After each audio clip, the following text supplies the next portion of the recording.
Salut les preppers, donc rendez-vous dans une nouvelle vidéo où je vais aborder les panneaux solaires, sujet super important en ce moment avec toutes les augmentations d'énergie, d'électricité et de gaz en France. Donc là, vous avez bien compris, on va s'atteler à l'énergie, à l'électricité avec les panneaux solaires. Je voulais faire une vidéo à part parce que pour moi c'est un sujet à part. Je ne veux pas le mélanger avec d'autres choses. Donc voilà, moi j'ai fait installer des panneaux solaires, c'était en juin de l'année dernière, donc juin 2023, donc ça fait presque un an on va dire. Ça a été assez long, déjà il a fallu que je fasse faire plusieurs devis auprès de différentes sociétés comme DFENR et autres moins connus.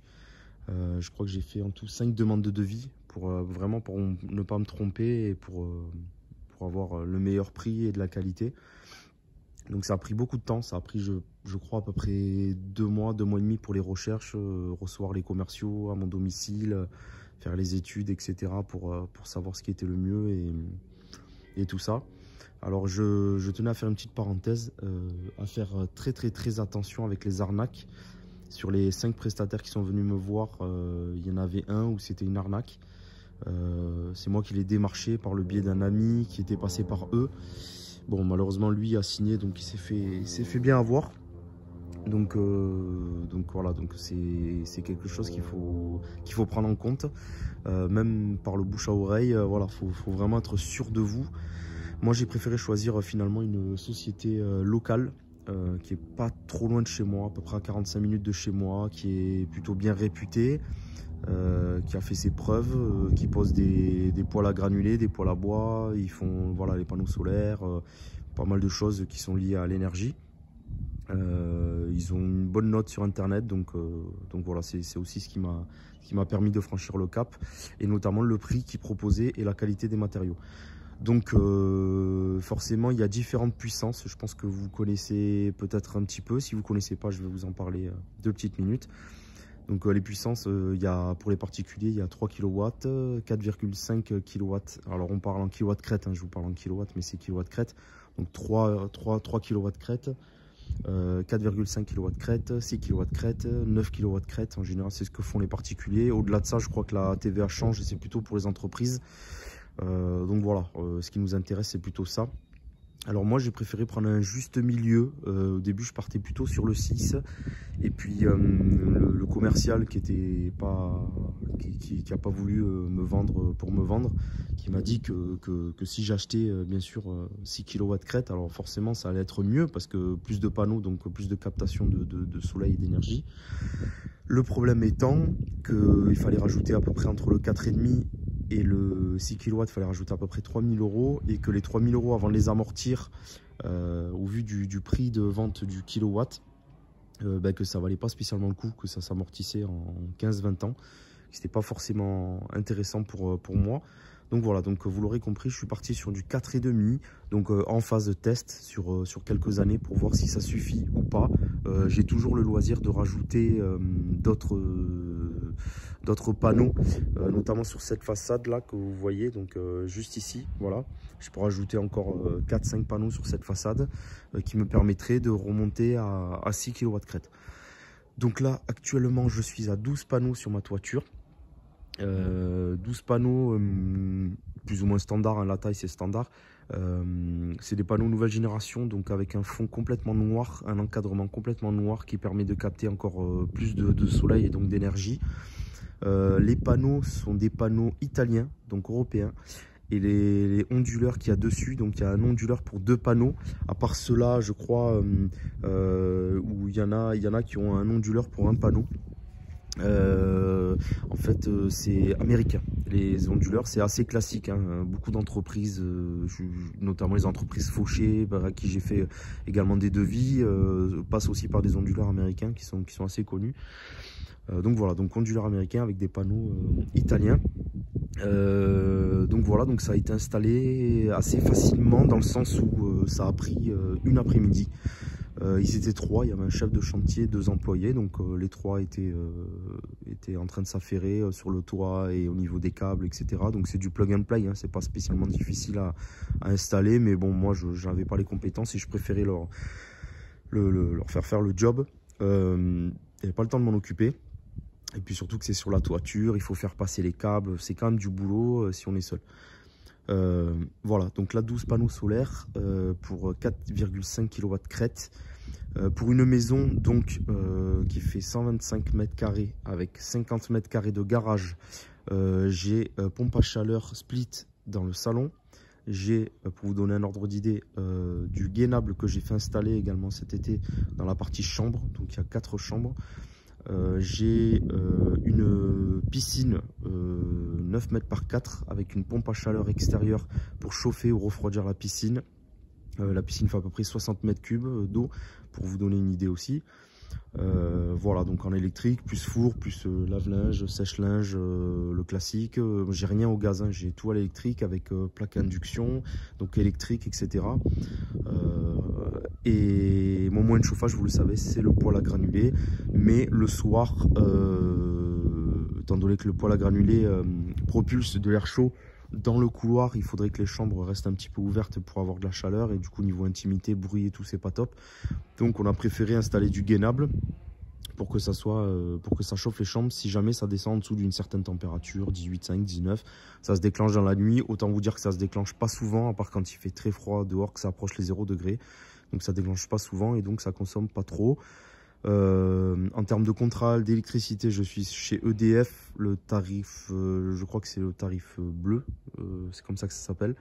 Donc qui est réglementé par l'État pour pas que ça monte trop haut, etc. en termes de tarifs. Et je suis en heure creuse, heure pleine. Donc heure creuse, 22h, 6h du matin. Voilà, donc si ça déclenche la nuit, le chauffage, ça sera en heure creuse également, donc ça coûte moins cher. Ma consommation d'électricité actuelle, donc pour ce type de maison avec toutes ces installations là, donc tout est électrique, hein, j'ai portail électrique, j'ai tout 100% électrique, ça me revient actuellement au niveau de ma consommation EDF sur le site EDF, je suis à peu près aux alentours des 100 € par mois d'électricité, donc ce qui est assez peu puisque la maison où j'étais avant en location, qui était plus petite, je n'avais pas de piscine, je n'avais pas du tout de climatisation, etc. Je consommais plutôt aux alentours des 130 € par mois et il n'y avait pas eu les augmentations d'EDF, sinon je serais peut-être à 160 € par mois maintenant. Donc voilà, ce qui est quand même pas mal. Pour vous faire un ordre d'idée, la différence c'est que quand j'ai aménagé, donc le premier été, en termes de consommation, j'étais à 160 € au mois d'août. C'était le plus gros mois en termes de consommation pour nous, parce qu'on avait la clim du salon qui tournait et on avait la pompe de la piscine. Donc la pompe, je crois qu'elle fait 1 kW, donc 1 kW. Donc on avait tout ça qui tournait et donc j'étais à 160 € le mois. Ça nous est arrivé de réchauffer un petit peu la piscine voilà, en début d'été, tout ça, mais au mois d'août, on la chauffait pas du tout, on la refroidissait pas non plus. Elle était aux alentours de 30 degrés, donc voilà, c'était bien, donc ça, on l'utilisait pas. Mais c'est vrai que la clim dans le salon, elle tournait pas mal, on n'avait pas encore la clim dans les chambres, donc ça tournait pas mal. Et la pompe de la piscine, donc ça consommait bien, et j'étais à 160 € le mois d'août, le mois le plus gros de l'année. Actuellement, l'été dernier, le mois d'août, je l'ai clôturé à 105 €. Donc voilà, 55 € d'économie sur le mois d'août, le plus gros mois. Donc ce qui est quand même assez important quand même, on parle d'un seul mois. Donc mis bout à bout au fil de l'année, j'ai pas fait encore une année pleine, donc je peux pas vous donner vraiment la comparaison sur l'année. Mais je devrais être à une économie quand même assez substantielle. Je vous donnerai des nouvelles si certains sont intéressés. Voilà, je pense que en termes de budget, je devrais être à peut-être moins 30, moins 40% d'économie sur une année, à peu près. Bon, je vous dis, j'ai pas une année complète, mais pour l'instant, ça sent plutôt bon. Voilà, alors pourquoi j'ai installé les panneaux solaires? Dans un premier temps, c'était parce que tout simplement, je savais qu'il allait y avoir des augmentations de la part d'EDF. Bon, des augmentations entre guillemets fictives, hein, puisqu'ils augmentent parce qu'ils disent qu'il y a des complications, et alors que Pas du tout, on a quand même un parc nucléaire en France, même s'il est un petit peu à l'agonie, parce que pas très bien entretenu, parce que ça coûte cher. On a quand même, je pense, un des systèmes les plus performants au monde, selon moi. Donc on devrait avoir une électricité qui est hyper basse. Le problème étant que EDF et l'État, qui sont actionnaires donc, de ces centrales nucléaires, revendent l'électricité à certains pays qui, après eux, par la suite, nous la revendent quand on en a besoin, x3, x4, voire plus. Donc voilà, c'est ce qui fait flamber aussi les prix, plus les taxes qui sont mises en place par l'État, notamment la dernière taxe en février. Donc c'était pas une augmentation d'EDF comme beaucoup de personnes ont cru, c'était une taxe qui avait été suspendue par l'État et qui a été remise en février, donc qui équivalait, je crois, à peu près à 8%, 8% et quelques. Donc voilà, donc il n'y a pas que l'électricité, il y a également les taxes, à ne pas oublier. Donc voilà, les panneaux solaires par rapport à ça, et puis pour gagner entre guillemets en autonomie. Alors je me suis renseigné au début, je voulais mettre des batteries. J'ai vu beaucoup de personnes qui sont à fond dans l'autonomie, qui avaient mis des batteries. Je pense que les batteries c'est bien quand on a une maison qui consomme pas beaucoup d'électricité, c'est-à-dire que l'installation n'est pas énorme comme la mienne, avec une piscine, avec un sèche-linge, avec tout ça. Moi pour l'instant je ne souhaite pas me passer de la modernité, et encore moins ma femme, donc je veux vivre normalement mais en faisant baisser mes factures, tout simplement, mes factures en général. Et donc voilà, c'était le moyen pour faire baisser la facture d'électricité, et je pense que c'est plutôt réussi.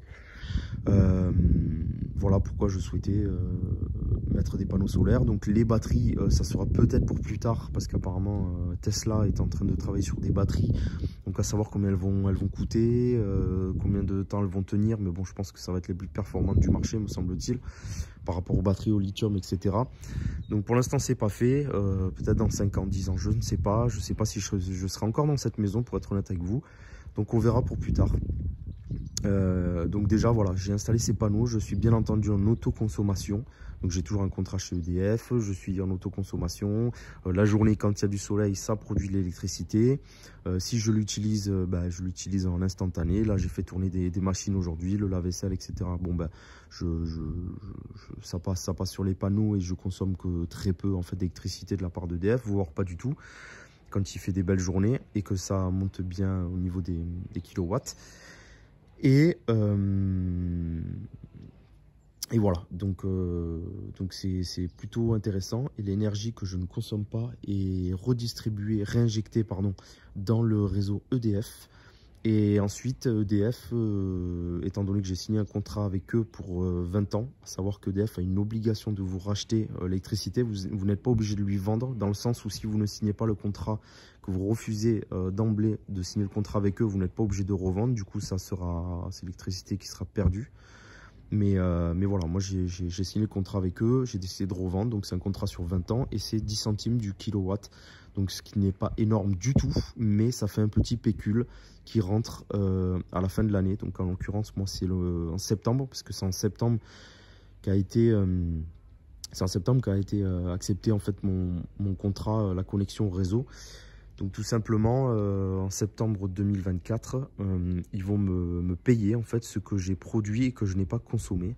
Là, j'ai reçu un récapitulatif qu'ils envoient, je crois, tous les 6 mois. Un récapitulatif à savoir combien ils allaient me donner. Alors, me semble-t-il, si mes calculs sont bons, pour l'instant, j'ai réinjecté dans le réseau à peu près, je ne sais plus combien c'est, 1200 ou 1300 kilowatts. Voilà, ce qui me ferait à peu près, je crois que c'était 124 €. Pour l'instant, 6 mois, ils doivent me donner 124 € de ce que j'ai réinjecté dans le réseau. Si mes calculs sont bons, bien sûr. Donc voilà, 124 €. Sachant que ce que je ne vous ai pas dit, c'est que quand on installe des panneaux, en fonction du nombre de panneaux qu'on met et donc du kilowatt crête total, on a une prime de la part de l'État pour la transition énergétique. Donc cette prime équivaut à 1500 € sur 5 ans. Donc voilà, donc on va recevoir à peu près 300 € par an pendant 5 ans. Donc ce qui n'est pas négligeable non plus, ça permet d'amortir un petit peu le prix des panneaux, je vais vous en parler juste après. Le prix des panneaux et de l'installation, parce qu'il n'y a pas que les panneaux. Donc ça permet d'amortir un petit peu. Et Et voilà, donc 300 euros. Là, en 6 mois, j'ai cumulé peut-être 125 euros. Donc ça fait déjà 450. Il reste encore 6 mois pour aller jusqu'à septembre. Donc peut-être que ça sera le double, voire plus, parce que là, on va arriver dans les mois de printemps et d'été, ça va consommer plus. Donc voilà, peut-être que je vais récupérer un petit billet de 500 ou 600 euros en septembre, ce qui n'est pas négligeable. Moi, j'avais fait un petit calcul au tout début, qui n'était pas négligeable. Et en gros, je calculais ce que j'allais approximativement produire. Ça, c'est en fonction des régions, etc. Donc, en fonction de là où je suis, je sais à peu près combien je produis au niveau du taux d'ensoleillement, tout ça, etc. Sachant que d'une année à l'autre, ça peut un petit peu changer, un peu varier, mais pas beaucoup. Et plus les aides et tout. Et en fait, ce qui se passait, c'est que je crois que je finissais à la fin de l'année avec peut-être 600 euros d'électricité, quelque chose comme ça, et qu'avec ce qui me remboursait, avec ce que je vendais en électricité, que j'avais produit et pas consommé, plus les aides, ben sur 5 ans, je crois que en termes d'électricité, on va être quasiment à 0 euros sur l'année, donc c'est quand même pas négligeable. C'est vraiment pas mal. Donc je vous donnerai des nouvelles de tout ça si ça vous intéresse. Je le mettrai sûrement sur le Facebook. Pour ceux qui ne sont pas sur Facebook, je vous invite à y être. Et je le mettrai également sur YouTube dans le fil. Voilà, donc concernant le prix de l'installation, donc pour 12 panneaux solaires 4,5 kW crête, moi le prix de ce que j'ai payé par rapport à la société par laquelle je suis passé, donc ça équivaut à 9800 euros net, tout compris. Donc quand je dis tout compris, je vais vous expliquer parce qu'il y a beaucoup de choses. Donc il y a 12 panneaux solaires avec tout le câblage qui rejoint un boîtier, donc qui équivaut à un compteur électrique, hein, un boîtier qui nous installe, donc qui est compris dedans, plus une petite borne de réception Wi-Fi, donc qui permet de réceptionner le Wi-Fi et de connecter en fait l'application, parce que oui, il y a également une application qui nous permet de voir ce que l'on produit. Alors, c'est pas une application complète comme je le pensais au début, qui permet de voir ce qu'on produit, ce qu'on consomme, etc. Non, non. Là, c'est vraiment ce que les panneaux produisent à l'instant T et à la journée. Et bien sûr, bien sûr, vous pouvez remonter en arrière sur un jour, 2 jours, etc. pour savoir combien vous aviez consommé il y a 1 jour, 2 jours, etc. Donc voilà. Il y a marqué, bien sûr, par panneau, combien ça produit en instantané, etc. Là, je ne peux pas vous le montrer parce que je vous filme avec mon téléphone portable, donc je ne peux pas vous le montrer malheureusement. Mais voilà, l'application s'appelle Emma. Et c'est plutôt pratique. Donc, il y a, donc, comme je vous dis, le compteur, la petite borne Wi-Fi qui n'est pas très grande, avec l'application.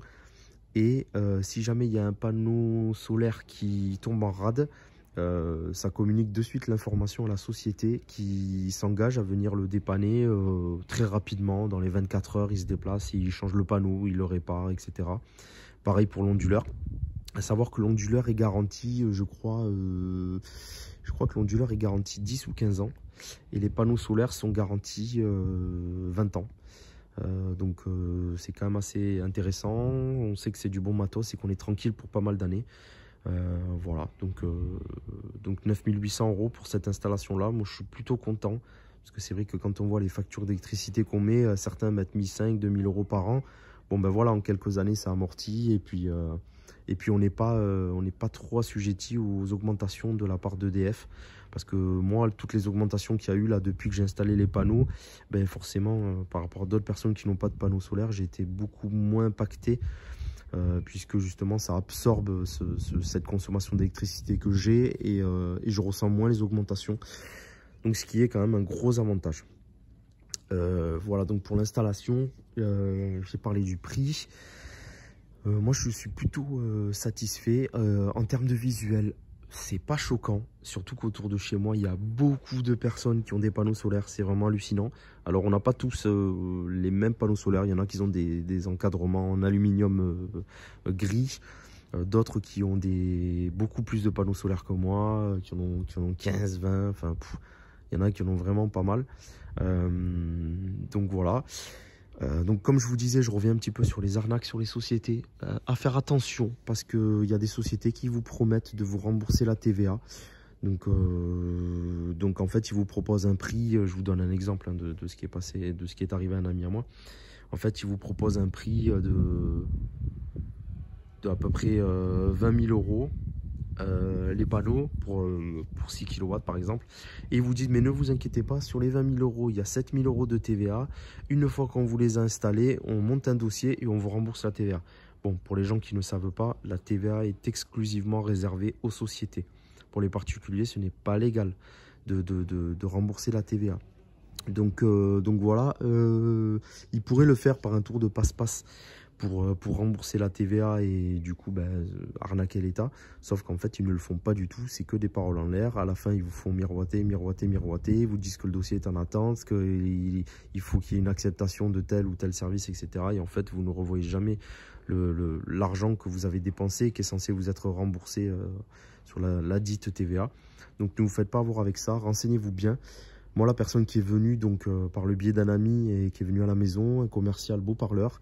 Pourtant, je suis pas à la peine 6 semaines, mais il m'a entourloupé vraiment d'une manière assez impressionnante. Il m'a parlé, il m'a fait signer un papier. Pour moi, c'était juste un papier comme quoi il était venu, presque un devis ou je sais pas. Je sais pas trop, honnêtement. J'ai signé ce papier. Et puis c'est vrai qu'au bout de quelques jours, je me dis mais quand même j'ai signé un papier et tout. Et puis là je regarde vraiment le papier en détail, chose que je n'avais pas faite. Attention, grosse erreur, grosse erreur de ne pas regarder tout en détail. Et là en fait il y avait marqué que c'était un document qui valait contrat et que si sous 14 jours je n'annulais pas ce contrat, il y avait la commande des panneaux solaires qui étaient faites et j'étais engagé avec eux et que je devais leur payer du moins au moins un acompte, je crois, de 30 ou 40%, etc. Voilà, donc heureusement pour moi, c'était avant les 14 jours, donc j'ai vite annulé cela. Donc j'ai appelé la société. La dame que j'ai eu au téléphone m'a demandé pourquoi. J'ai dit, j'ai trouvé mieux ailleurs. Bon, là, c'est mise un petit peu à péter les plombs. Donc c'est là que j'ai compris aussi qu'il y avait anguille sous roche, hein, une personne comme ça qui se met à s'énerver comme ça sans raison, on se demande, enfin voilà, c'est quand même assez particulier. Donc elle m'a dit voilà, je comprends pas, mais pourquoi vous faites ça, pourquoi vous allez voir ailleurs, mais dites-moi quel tarif. J'ai dit non, ça vous regarde pas. Si, dites-moi, j'ai besoin de savoir, je veux comparer, on peut négocier le prix. J'ai dit ah bon, vous négociez les prix maintenant? Et puis voilà, bon, ça s'est arrêté là, ils ont tout annulé, ils ont effacé mes données, etc. Donc je me suis pas fait arnaquer, contrairement à mon ami. Voilà, donc moi j'ai payé moitié moins cher. Alors j'ai un petit peu moins de kilowatts parce que eux c'était pour 6 kilowatts crête. Mais bon, 10 000 euros pour 1,5 kW crête de plus, c'est quand même cher payé. Voilà. La vidéo pour les panneaux solaires est terminée. Je crois que j'ai oublié aucun sujet. Tout était complet, l'installation, le prix, le pourquoi du comment, les économies, etc. Si vous avez des questions, n'hésitez pas à les poser en commentaire sous cette vidéo. N'hésitez pas également à vous abonner si ça n'est pas déjà fait sur la chaîne. Mettez la petite cloche pour être averti des prochaines vidéos. Suivez-moi sur la page Facebook, ça sera avec grand plaisir pour rejoindre la communauté. Et puis voilà, je vous remercie d'avoir regardé cette vidéo. Allez, à plus les preppers, ciao!